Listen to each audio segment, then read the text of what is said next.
Bapak, terima kasih sekali lagi kami hadir di hadapan Tuhan mengucap syukur berterima kasih atas perkumpulan yang Tuhan berikan kepada kami.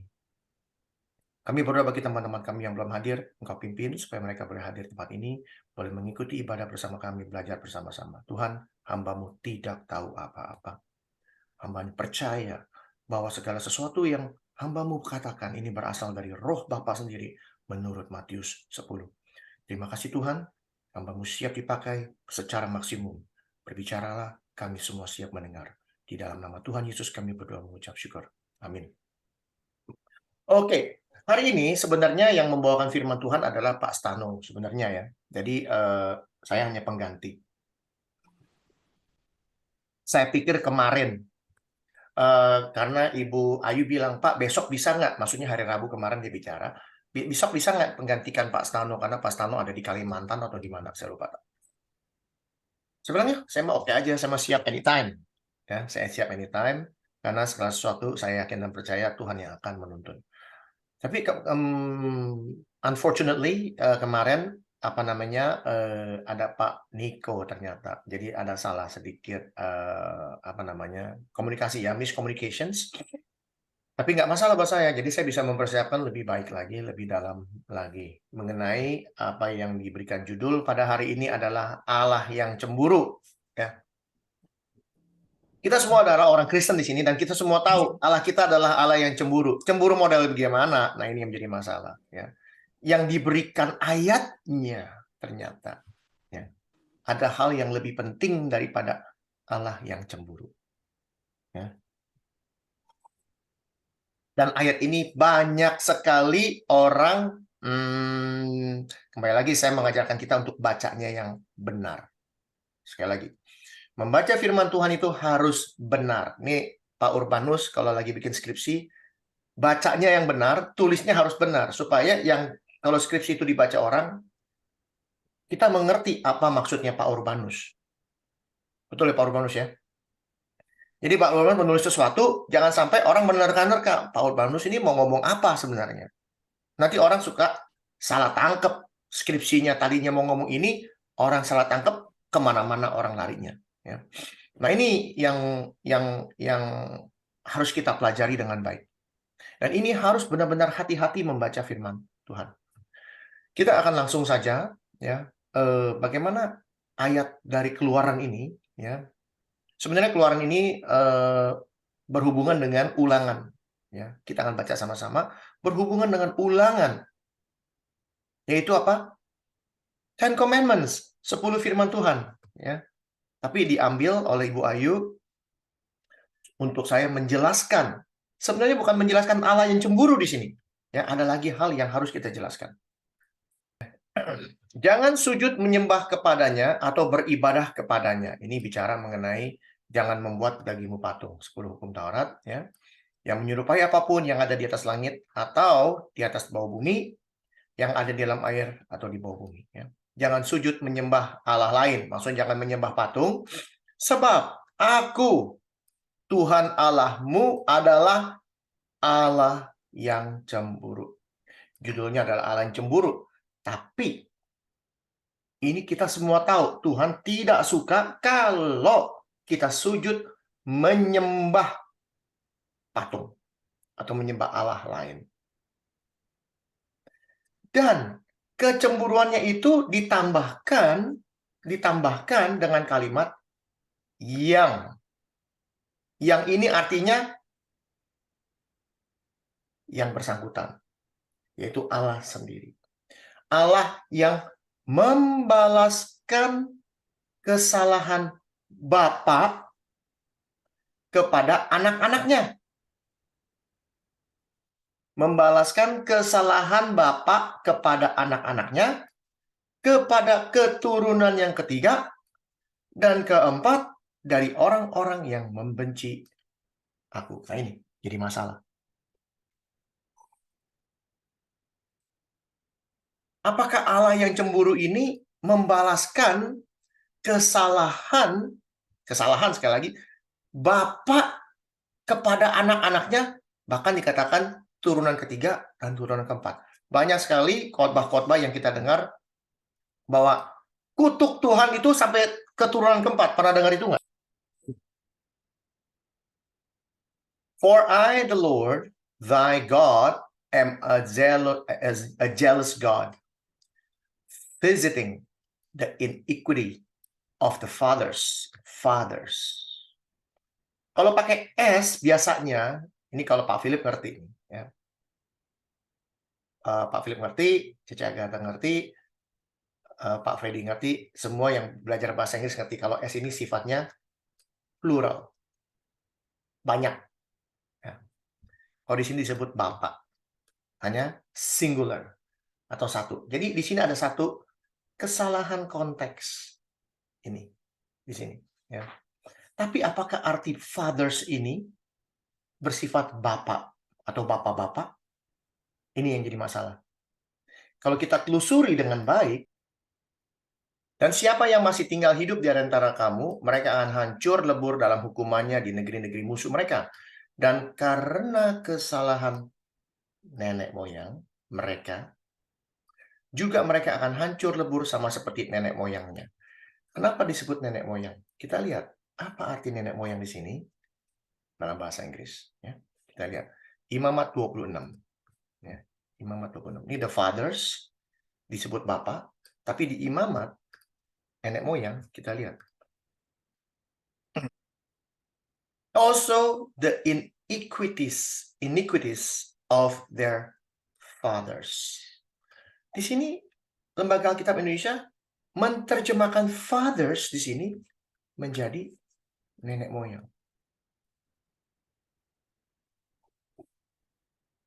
Nenek moyang. Tapi di dalam Ulangan disebutkan bapak, di dalam Keluaran disebut bapak. Ya.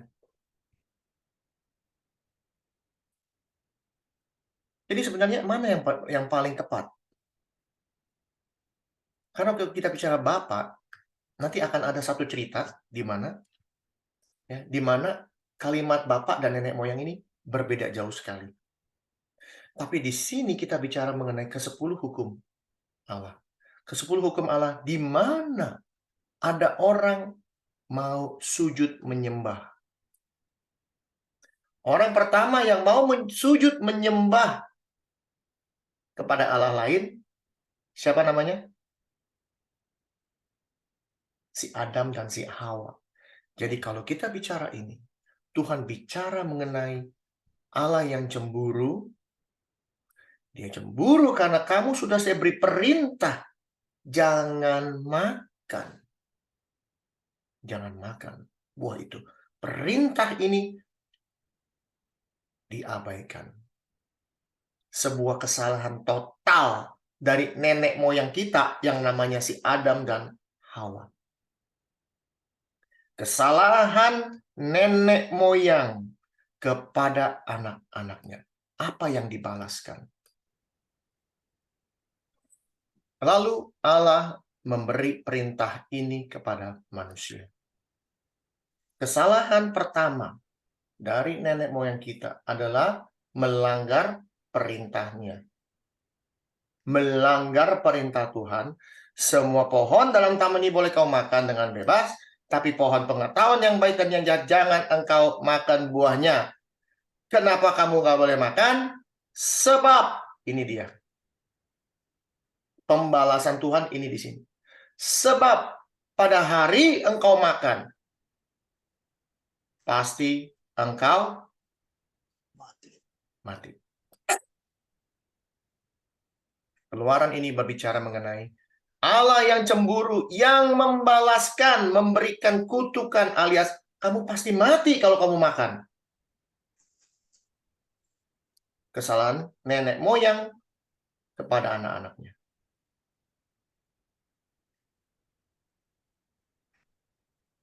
Mati. Di sini siapa yang nggak bisa mati? Semua orang pasti mati. Itulah kesalahan yang Tuhan balaskan akibat nenek moyang kita. Kalau kita bacanya benar, kita mengerti. Oleh karena itu, jelas sekali Yohanes jelas sekali memberitahu ini. Kita lihat. Dan saya akan berulang-ulang. 1 Yohanes 3:4. Setiap orang yang berbuat dosa melanggar hukumnya Tuhan, melanggar perintahnya Tuhan. Sebab dosa ialah melanggar perintah Allah, melanggar hukum Allah. Apa hukumnya? Yang 10. Salah satu yang dilanggar adalah menyembah Allah lain. Dia dengar si iblis. Iblis bilang, kamu boleh makan. Dia ikutin. Dengan mengikuti kalimat si iblis, dia sudah menyembah Allah lain. Dan Tuhan tidak suka dengan itu. Maka konsekuensi sebelum itu terjadi sudah diberitahu. Kamu kalau makan, kamu pasti mati. Oleh karena itulah dosa ini adalah kematian. Dosa adalah kematian. Ingat, ada beberapa pembicara yang sampai detik hari ini, saya akan merubah pola pikir kita. Bahwa kita lahir orang berdosa. Setuju? Siapa yang setuju di sini? Kalau kita lahir orang berdosa? Setuju, Pak. Setuju. Semuanya setuju? Yang nggak setuju ada? Kalau kita lahir nggak berdosa? Yang nggak setuju kalau kita lahir orang berdosa? Ya. Tuh. Pak Freddy sudah mengerti. Mulai hari ini, harus kita rubah pola pikir kita untuk merubah ke maut. Demikian maut itu menjalar kepada semua orang. Karena semua orang telah berbuat dosa. Jadi kita tidak ada satu orang pun yang tidak berdosa.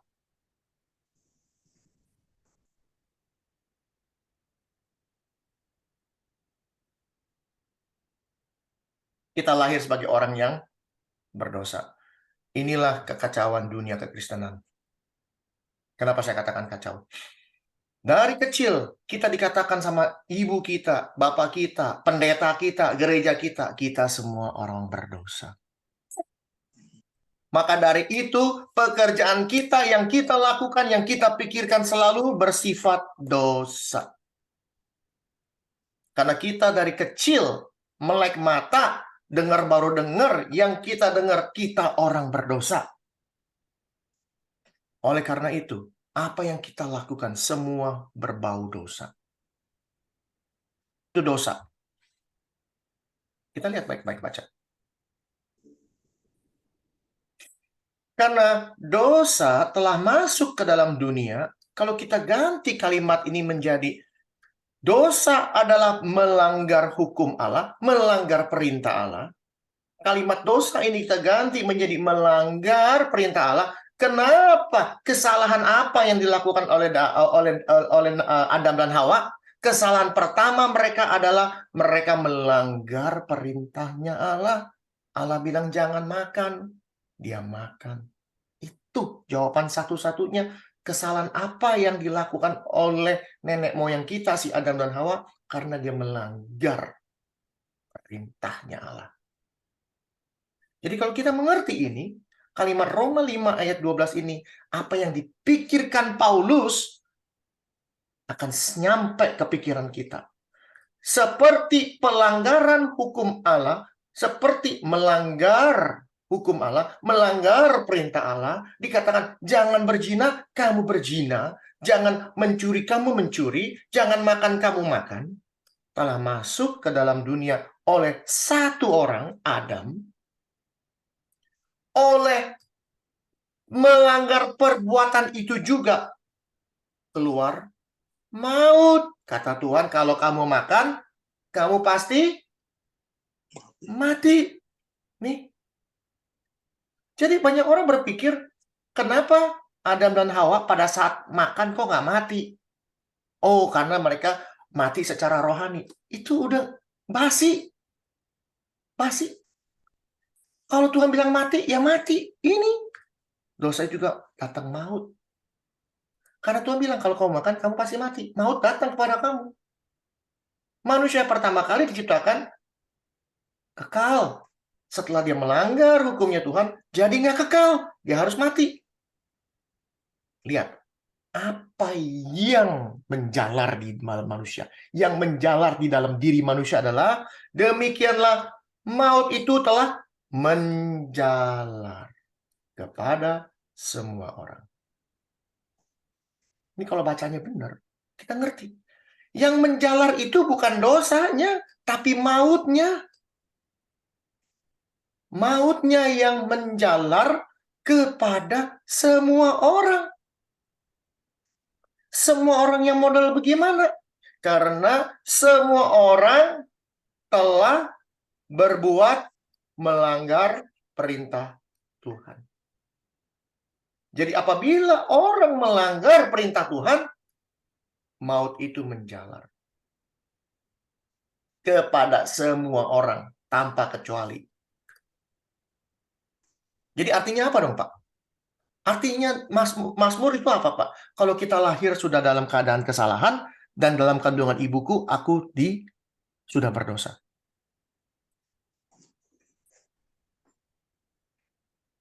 Apa artinya dong, Pak? Artinya kita lahir bukan orang berdosa.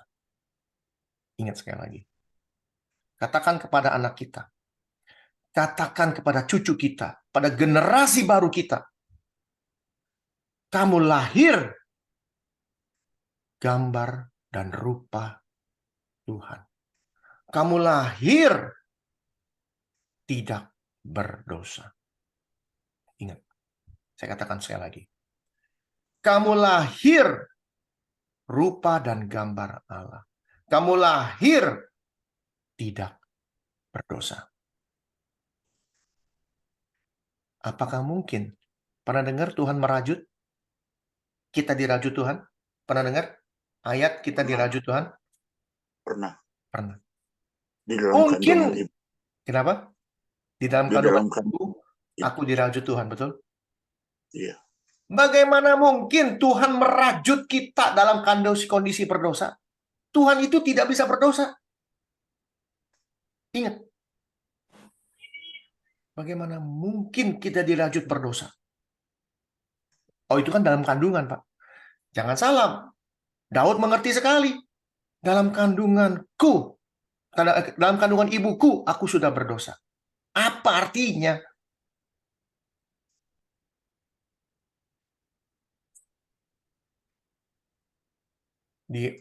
Di buku yang sama, Roma 6, Paulus menjelaskan, ayat 23. Sebab upah dosa, ini dia, adalah maut. Sebab upah kamu melanggar perintah Tuhan, upah kamu nggak mau dengar perintah Tuhan, upah kamu melanggar apa yang Tuhan bilang jangan makan, kamu makan, mati. Maut. Maut. Kematian. Artinya, kita mau sujudnya suci kayak apapun, kita mau kudus kayak apapun hidupnya, pasti mati. Kenapa? Bukan karena dosa, tapi karena upahnya dosa. Kesalahan yang harus kita tanggung gara-gara bapak kita, nenek moyang kita, si Adam. Kematian. Kematian. Kita lahir menjalar maut. Kita lahir ada hukuman dosa, yaitu maut. Bukan berdosa. Hukumannya. Konsekuensi dosa itu menjalar dari Adam sampai detik hari ini, sampai kepada cucu kita, sampai ke generasi-generasi yang akan datang. Karena yang menjalar itu adalah maut, bukan dosa. Ingat.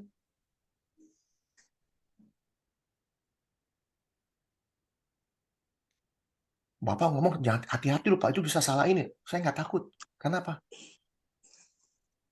Karena saya mengajarkan untuk hidup benar. Artinya apa?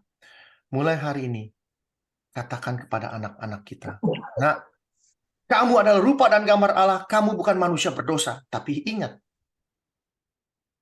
ada konsekuensi dosa yang harus kamu jalankan, yang harus kamu hadapi. yaitu kematian.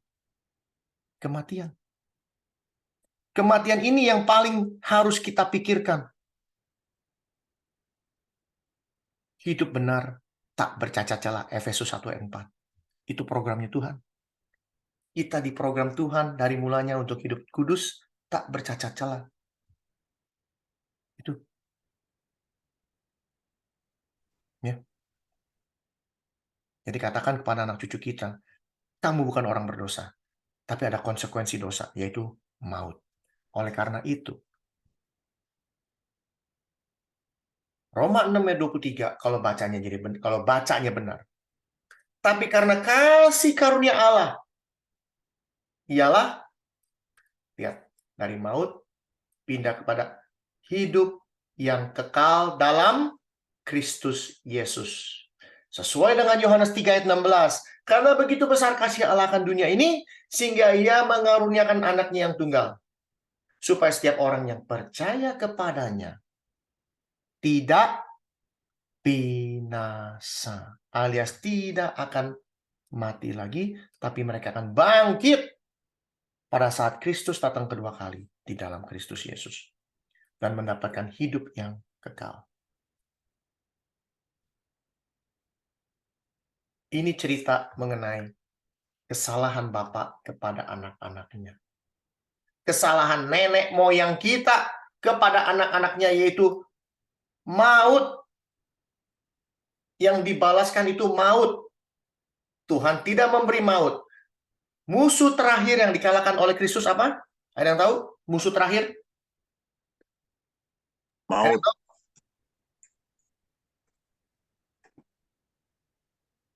Maut di 1 Korintus 15. 1 Korintus 15 ayat 15. Nih Pak John Anwar udah ngikut saya begitu lama.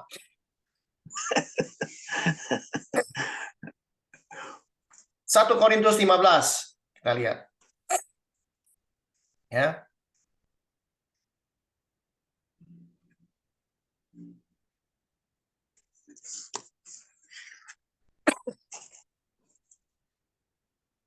Musuh yang terakhir dikalahkan Kristus adalah maut.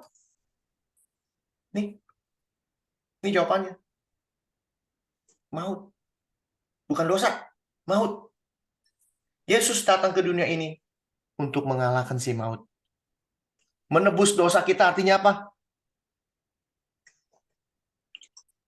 Kita Menebus bebas dosa dari kita. dosa. Supaya kita ini nggak mengalami maut, tapi hidup benar, tak bercacat celah, itu harus jalan terus. Oleh karena itu, kalau kita lahir dari kecil, kita dibilang, kamu orang benar, kamu orang benar, kamu anak-anak Allah, kamu rupa dan gambar Allah. Mungkin nggak kita berani-beranian melanggar perintahnya dia? Mungkin, tapi kecil sekali. Mungkin, tapi kecil sekali. Karena apa? Contoh. Dari kecil kita diajarin jangan main api. Betul? Dari kecil. Coba dari kecil kita nggak pernah dikasih tahu yang namanya api. Nggak pernah dikasih tahu api itu panas. Nggak pernah dikasih lihat contoh api itu bagaimana bisa jadi apa. Kita akan main api. Betul? Tapi dari kecil kita bilang, awas jangan, awas jangan, awas jangan, awas jangan. Itu nancap di kepala kita. Takut panas. Tapi kalau kita katakan, ingat, kamu ada maut. Kalau kamu melanggar perintah Tuhan, maut urusannya. Dari kecil kalau kita dengar itu, apa yang kita mau lakukan takut sama Tuhan. Percaya sama saya. Takut sama Tuhan. Maka dari itu Amsal mengatakan, takut akan Tuhan adalah hikmat. Tuh. Jadi kalau kita baca ini semua, nyambung kemana-mana. Karena apa? Kita lihat. Kalau kita baca di dalam apa?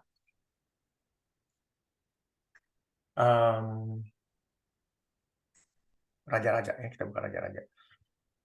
Dua raja-raja 4. Ya, ini seorang raja, ya, Raja Amazia, dia mau menghukum orang. Tapi hukumannya, lihat, hukumannya apa? Kita lihat. Ya. Tetapi anak-anak para pembunuh itu tidak dihukum mati olehnya. Lihat. Jadi ada seorang pembunuh yang dihukum mati sama raja, tapi anaknya nggak dibunuh. Kenapa saya bilang kalimat Bapak ini bisa salah arti? Kenapa anak-anak para pembunuh itu tidak dihukum mati oleh Bapak, oleh si raja? Seperti yang tertulis dalam kitab Taurat Musa. Nah ini dia. Musa menulis hukum di mana Tuhan telah memberi perintah. Lihat nih, Tuhan telah memberi perintah. Janganlah ayah dihukum mati karena anaknya. Atau sebaliknya, janganlah juga anak dihukum mati karena bapaknya, ayahnya. Melainkan, setiap orang harus dihukum mati karena dosanya sendiri. Ada di mana ayat ini? Tuh, di Ulangan 24. Kita lihat Ulangan 24.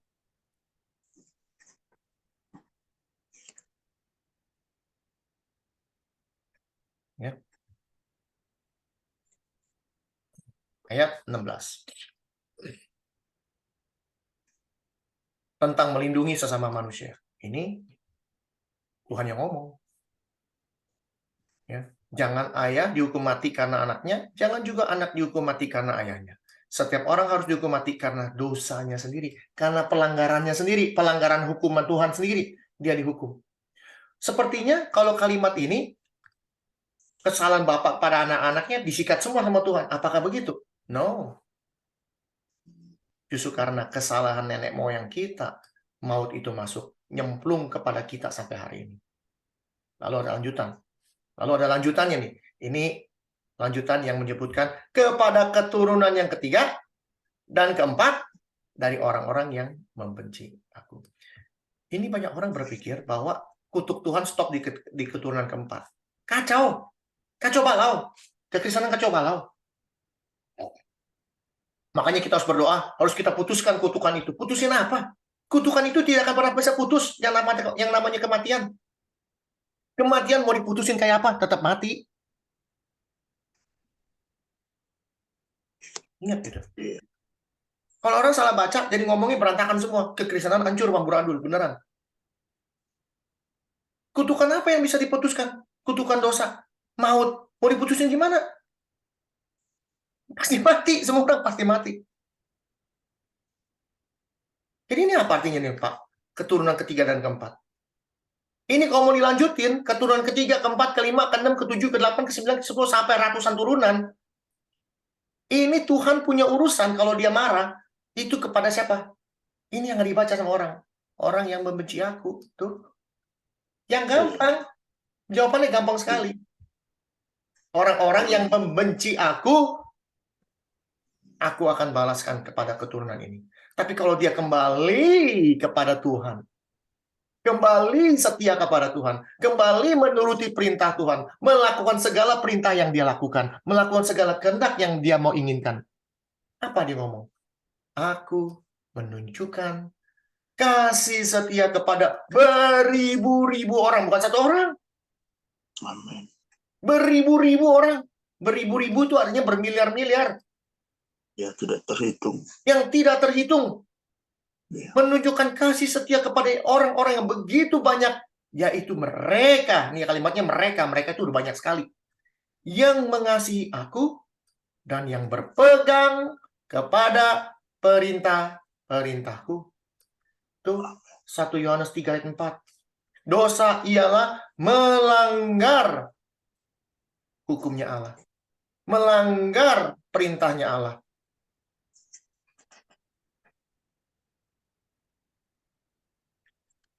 Allah yang cemburu. Dia cemburu kepada orang-orang yang tidak ingin melakukan perintahnya. Dia cemburu kepada orang-orang yang mau melakukan perintah Tuhan lain. Perintah setan. Dibilang jangan nyolong, dia nyolong. Dibilang jangan nipu, dia nipu. Dibilang jangan berzina, paling enak berzina.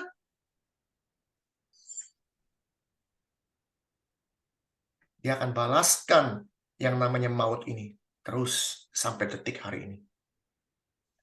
Tapi puji syukur karena kasih karunia Tuhan, Kalau kita mengikuti perintah-perintahnya dan percaya kepada Dia yang mengutus aku, kamu akan hidup. Hidup. Jadi kalau Amin. baca firman Tuhan itu harus benar.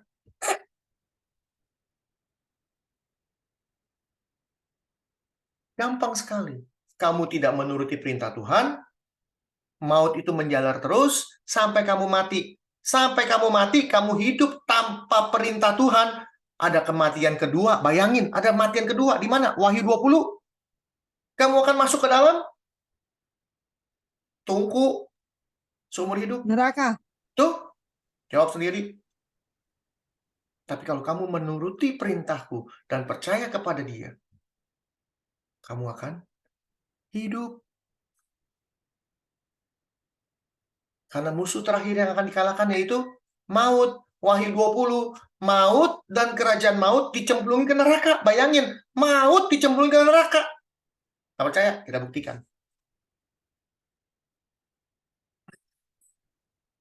Ya. Wahyu 20.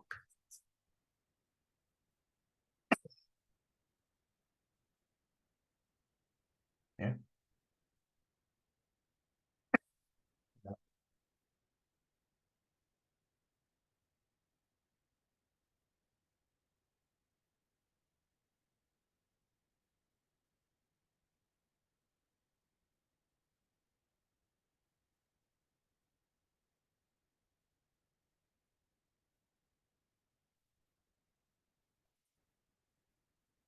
Nah, lalu maut dan kerajaan maut itu dilemparkan ke dalam lautan api.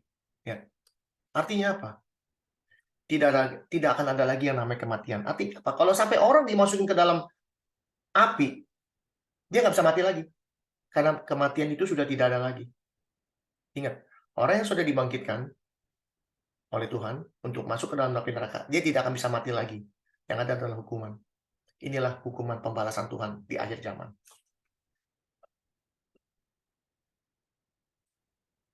Di akhir zaman. Jadi kalau kita bacanya benar, saya ngajarin baca yang benar. Allah yang cemburu, dia membalaskan kesalahan bapak kepada anak-anaknya. Kesalahan apa? Kesalahan melanggar perintahnya Tuhan.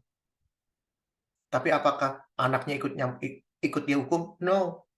Karena Tuhan mengatakan kesalahan bapak jangan disampaikan kepada anak. Kesalahan anak jangan sampai kepada bapak yang dihukum. Bukan. Tapi kesalahan nenek moyang. Yaitu apa? Maut. Jadi mulai hari ini, katakan kepada cucu kita, katakan pada anak-anak kita, saudara-saudara kita, kamu adalah rupa dan gambar Allah. Kamu lahir tidak berdosa. Tapi hukuman dosa, konsekuensi dosa ada pada diri kamu. Maka dari itu, lakukanlah dan hiduplah seperti orang yang tidak berdosa. Sesuai dengan firman Tuhan, Bapak ngomong di sembarangan. Sesuai, nggak percaya, kita buktikan.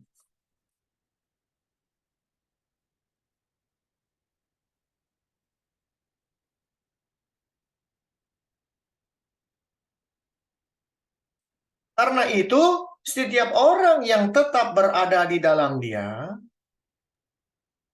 yang sudah mengenal Kristus, tidak berbuat dosa lagi. Tuh, bisa nggak? Bisa. Cuman mau atau enggak? Tetapi orang yang tetap berbuat dosa, dikatakan tidak melihat, bahkan tidak mengenal Dia. Bagaimana mungkin kalau kita mengenal Dia, berani-beranian berbuat dosa?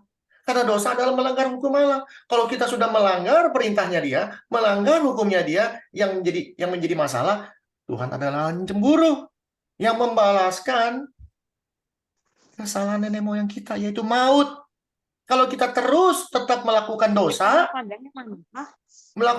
terus, kita nggak melihat Tuhan, tidak mengenal Dia, urusannya apa? Wahyu 20 nyemplung rame-rame dengan maut, dengan kerajaan maut, dan juga dengan si raja setan. Terserah. Pilih sendiri. Karena dosa masing-masing, katanya. Nih, lihat. Setiap orang harus dihukum mati karena dosanya sendiri. Sendiri. Bukan rame-rame. Bukan urunan. Sendiri-sendiri. Ya.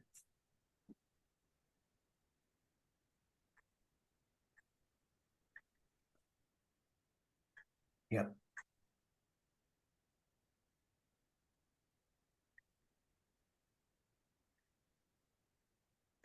Bentar ya.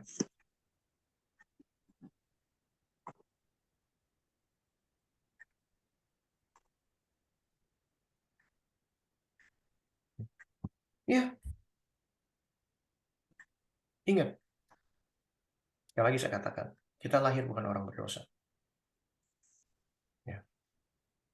Pengajaran yang kita dengar sampai hari ini adalah kita lahir orang berdosa. Nggak ngerti arti dosa. Tapi sekarang kita sudah mengerti. Dosa adalah melanggar perintahnya Tuhan. Kita lahir belum melanggar perintah Tuhan, belum. Jangan pernah berpikir bayi dalam kandungan ibu, aku sudah berdosa. Artinya aku sudah mengandung yang namanya hukuman dosa, maut. Pernah dengar bayi mati dalam perut ibunya? Sering. Artinya seorang bayi pun bayi yang masih dalam perut loh, nggak akan lolos dari yang namanya maut. Itu maksudnya Daud. Dalam kandungan ibuku, yang namanya maut sudah menjalar dalam hidupku. Itu. Ya. Dan mulai hari ini juga saya mau kasih tahu. Yesus yang kita sembah. Yesus yang adalah Tuhan. Raja di atas segala raja. Udah bukan Yesus yang melankolik. Sekali lagi saya katakan. Dia adalah Allah yang cemburu. Yesus datang ke dunia ini, kita sebagai orang Kristen udah jangan berpikir, aduh kasihan Yesus. Saya sekarang tidurnya di hotel luar biasa. Tapi kalau saya pikir-pikir, Yesus untuk menaruh kepalanya aja nggak ada. Dia harus ada di kandang kambing. Dia adalah singa dari Yehuda. Dialah Alfa dan Omega. Ada 300 lebih panggilan Tuhan Yesus. Panggilan Tuhan itu ada 300 lebih kalau mau kita baca baik-baik. Ya. Dialah hakim. Dia datang nanti sebagai hakim. Yang main-main. Kita mesti belajar takut sama dia. Jangan merubah perintahnya. Jangan melakukan perbuatan melanggar perintahnya. Perintah cuma 10, nggak banyak 10. Tempel di tembok. Tuh contohnya Pak Anwar tuh, Pak John Anwar. Lihat tuh di belakangnya semua. Itu firman Tuhan, bukan koran. Kalau lihat gambarnya itu, dulu saya pikir koran, ternyata bukan. Itu firman Tuhan semua isinya. Sampai ke langit-langit, di tembok semua firman Tuhan. Tuh. Kalau nggak percaya, lihat tuh. Dulu saya pikir koran. Ternyata, aduh kasihan bener ya. Seorang pendeta di Wonosobo, Pak John Anwar, rumahnya dari kardus. Rumahnya dari koran. Saya pikir begitu tadinya. Nggak taunya firman Tuhan. Tempel yang banyak firman Tuhan di rumah, supaya kita hafal. Iya. Supaya kita takut sama Tuhan. Supaya kita mau melakukan seluruh perintahnya dia. Kita lihat. Ya, kita lihat Yesus ini ya, ingat. Yesus yang kita kenal ini bukan Yesus yang melankolik. Supaya kita ngerti, supaya kita merubah pola pikir kita tentang Yesus yang kita sembah ini. Ini yang sering dilewatin, beneran terlewati. Lihat. Anak itu, Yesus, bertambah besar dan menjadi kuat. Kuat, ini manusia kuat. Penuh hikmat. Dan kasih karunia Allah ada padanya. Lihat. Ini yang harus kita pikirkan. Yesus zaman sekarang yang kita pikir adalah Yesus yang kuat, yang besar, penuh hikmat. Dahsyat, singa dari Yehuda. Hakim yang agung. Hakim yang adil. Yang datang dengan nyala api. Dan saya akan ulang sekali lagi. Bagaimana Yohanes mendescribe. Describe apa ya bahasa Indonesia yang mendescribe? Describe itu apa ya? Apa ya describe? Menggambarkan. Menggambarkan Yesus. Yohanes ikut Yesus 3,5 tahun. Kenal Yesus lebih dari 60 tahun sampai dia tua. Yang dia tahu Yesus yang model begini. Tumbuh besar, ya, nyembuhin orang, tampar kiri kasih kanan, ya, ditangkap diam aja, ya. Bahkan Yohanes adalah murid yang paling dikasihi, disebut di sana. Dan kalau orang lagi makan, zaman dulu kalau makan nggak kayak kita pakai bangku sama meja, enggak, mereka duduk di lantai, bangku di atas meja, di atas meja itu ada makanan, mereka duduk sambil senderan. Makanya kalau lihat gambar-gambar Da Vinci itu nyenderan. Dan salah satu orang yang nyender sebelah Yesus, Yohanes. Saking dekatnya sama Yesus, dekat sekali. Tapi lihat, apa gambaran Yohanes tentang Yesus pada saat dia ketemu dia di Pulau Patmos? Wahyu kita lihat. Ya, ini kita sebut, ya, aku adalah Alfa Omega. Ya. Wahyu 1. Aku Yohanes, ya, berada di pulau yang bernama Patmos oleh karena firman Allah dan kesaksian diberikan oleh Ayat Yesus. 9. Pada hari Tuhan, aku dikuasai oleh Roh dan aku mendengar dari belakangku suatu suara yang nyaring seperti bunyi sangkakala. Ada suara seperti sangkakala, Nanti dia selesaikan, dia mau kerja, udah pakai baju nyaring seragam. sekali. Nyaring sekali. Katanya, ini orang ngomong suaranya bisa seperti sangkakala. Apa yang kau lihat, tuliskanlah di dalam sebuah kitab dan kirimkanlah kepada 7 jemaat ini, bla bla bla bla bla sampai ke Laodikia. Lalu aku berpaling. Ini ada dari belakang suara kenceng, ngasih tahu. Dia belum lihat orangnya. Aku berpaling untuk melihat suara yang berbicara kepadaku. Setelah aku berpaling, dia lihat, tampaklah kepadaku 7 kaki dian dari emas. Di tengah kaki dian itu ada seorang serupa anak manusia, yaitu Kristus. Berpakaian jubah yang panjangnya sampai di kaki, dadanya berlilitkan ikat pinggang dari emas. Kalau kita bicara dada berlilitkan ikat pinggang dari emas, kalau kita bicara sama orang Romawi zaman dulu, mereka tahu, ini jenderal. Jenderal yang siap perang.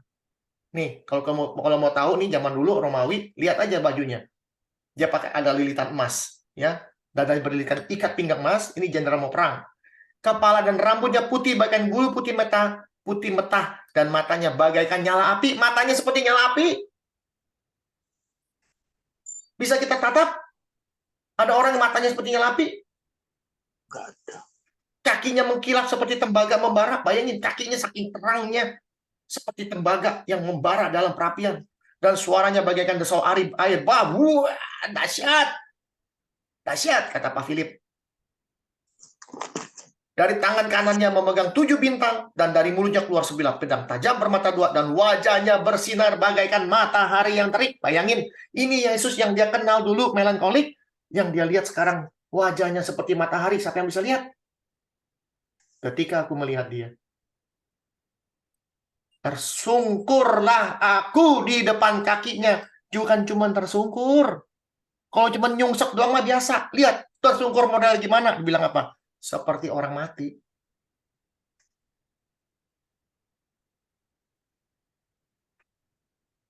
Seperti orang mati.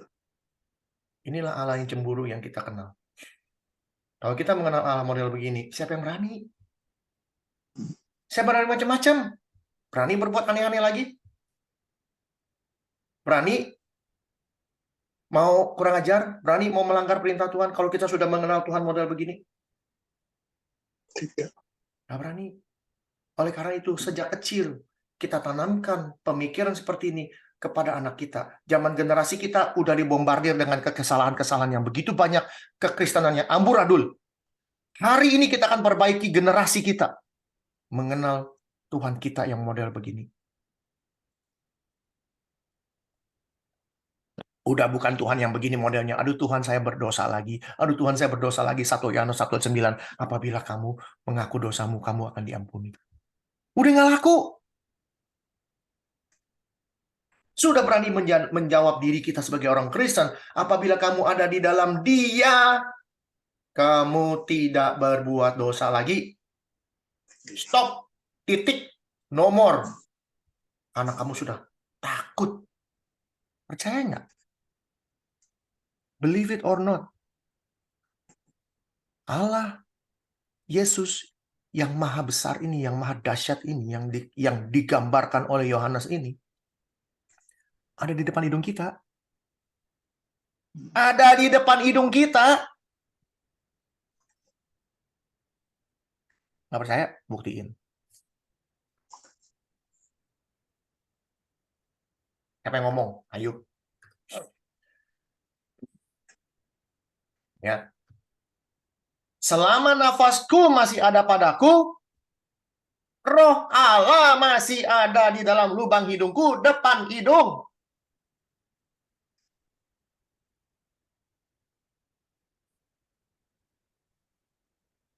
Nah, ini macam-macam. Enak lu. Korupsi. Dia korupsi, depan hidungnya ada Tuhan. Ada Tuhan. Dia berani-beranian. Di depan hidungnya tuh Tuhan bilang jangan.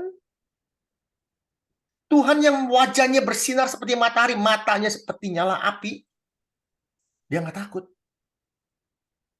Saya merinding nih, ngomongnya saya merinding ini.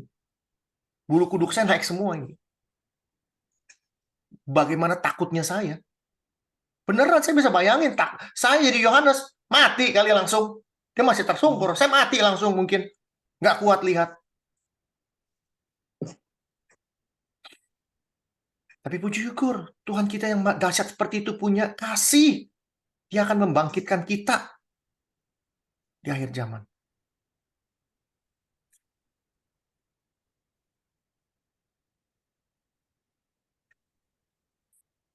Aku akan menunjukkan kasih setia kepada beribu-ribu orang, yaitu mereka yang mengasihi aku, yang berpegang kepada perintahku. Ada di mana ayat ini? Jika kamu telah mengasihi kamu menuruti perintahku. Yesus yang ngomong.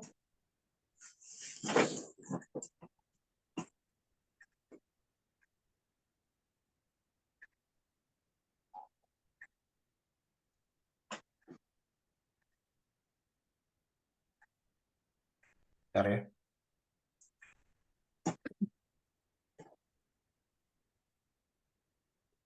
Yesus yang ngomong. Ya.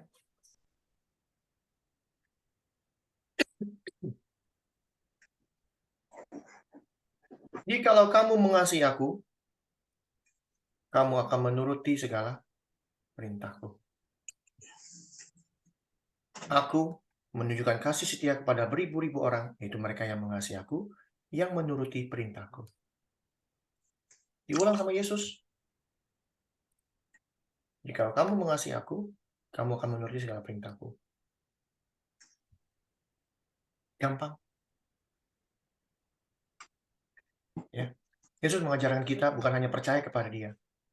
Yesus mengajarkan kita untuk mengikuti perintahnya. Maka kasih setianya, kasih karunia-Nya, karena kita lagi zaman kasih karunia, zaman anugerah, bla bla bla bla bla bla bla, tapi nggak pernah mengikuti perintah Tuhan. Telur bebek, ngomong sebakul, pakai anugerah, kasih karunia, begini begono, tapi nggak pernah melakukan perintah Tuhan. Telur bebek.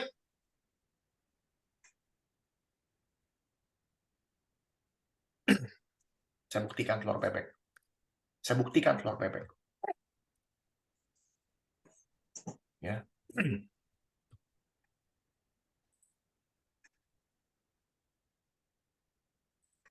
Yang penting di sini adalah ketekunan orang-orang kudus yang menuruti perintah Allah nomor 1 dan iman kepada Yesus. Ngomong sebakul tentang anugerah, ngomong sebakul dengan perjanjian baru, perjanjian Tuhan, kasih anugerah, kasih karunia, segala macam bentuk doktrin-doktrin yang nggak masuk akal, tapi perintah Allahnya dilupain. Maka genaplah firman Tuhan yang mengatakan, bangsa ini, orang ini, kita semua. Matius, Markus.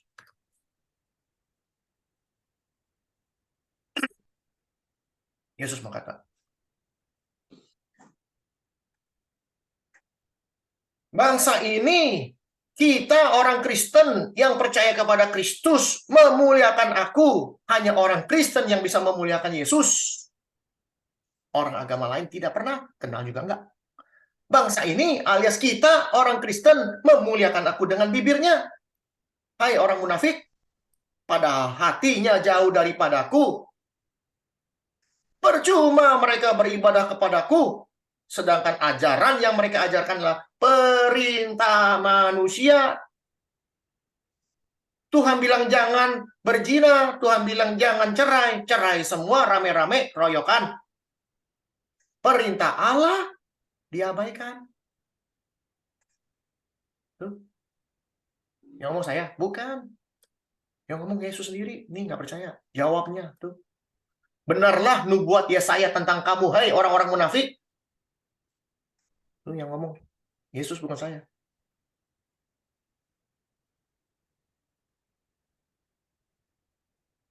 Ya. Allah kita Allah yang cemburu. Dia membalaskan kesalahan nenek moyang dari Adam dan Hawa kepada sampai kita, yaitu maut. Kita lahir bukan orang berdosa. Sekali saya katakan, kita lahir bukan orang berdosa. Kita bisa berbuat dosa karena keinginan kita sendiri. Yakobus 1 ayat 14. Setiap orang dicobai oleh keinginannya sendiri. Apabila keinginan itu sudah dibuahi, dia akan melahirkan dosa. Dosa. Apabila dosa itu sudah matang, melahirkan maut. Yakobus 1 ayat 14, baca sendiri.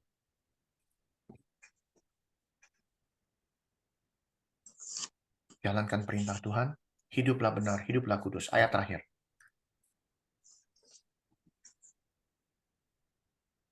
Mana-mana, tapi itulah Tuhan yang mau.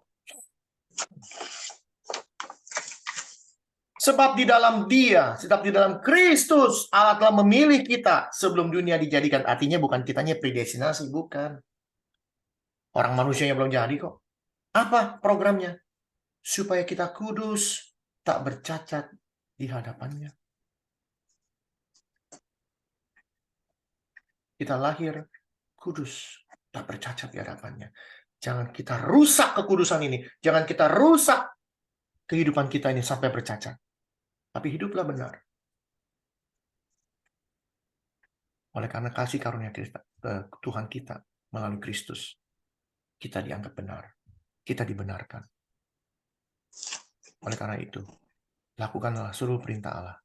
Dan kita beriman kepada Kristus. Maka akan ada hidup walaupun kita sudah mati. Kita akan dibangkitkan oleh Allah yang dahsyat, yang wajahnya bersinar seperti matahari, matanya nyala seperti api. Mau semua? Mau. Kalau nggak mau, tanggung jawab sendiri-sendiri, masing-masing. Oke? Mari kita berdoa. Terima kasih Tuhan atas firman yang Tuhan berikan kepada kami. Kami mengerti siapa kami. Kami adalah gambaran-gambaran Tuhan, rupa Tuhan, yang Tuhan sudah ciptakan untuk kudus tak bercacat di pada mulanya. Biarlah kami sekarang sadar, merubah pola pikir kami, bahwa kami sudah diselamatkan. Kami sudah bukan orang berdosa lagi Tuhan. Supaya kami bisa menjalankan seluruh perintah Tuhan. Agar kami bisa dikatakan benar. Bisa dibenarkan. Sehingga pada saat Kristus datang kedua kali, Kristus akan berkata, ada iman di bumi ini. Masuklah ke dalam bahteraku. Kita kembali bersama-sama bersama Tuhan di awan-awan. Dan kita akan memerintah bersama-sama Tuhan kita di kerajaan selama-lamanya. Terima kasih Bapa, biarlah firman yang hidup ini terus hidup di dalam hidup kami. Dan selalu mengingatkan kami betapa dahsyatnya Tuhan. Agar kami belajar takut akan Tuhan. Terima kasih. Tuhan berkati persekutuan ini, Tuhan pimpin persekutuan ini, supaya persekutuan ini menjadi tempat wadah bagi kami untuk belajar mengenal Engkau lebih dalam lagi. Di dalam nama Tuhan Yesus kami berdoa mengucap syukur. Amin. Oke, saya kembalikan kepada Ya, amin.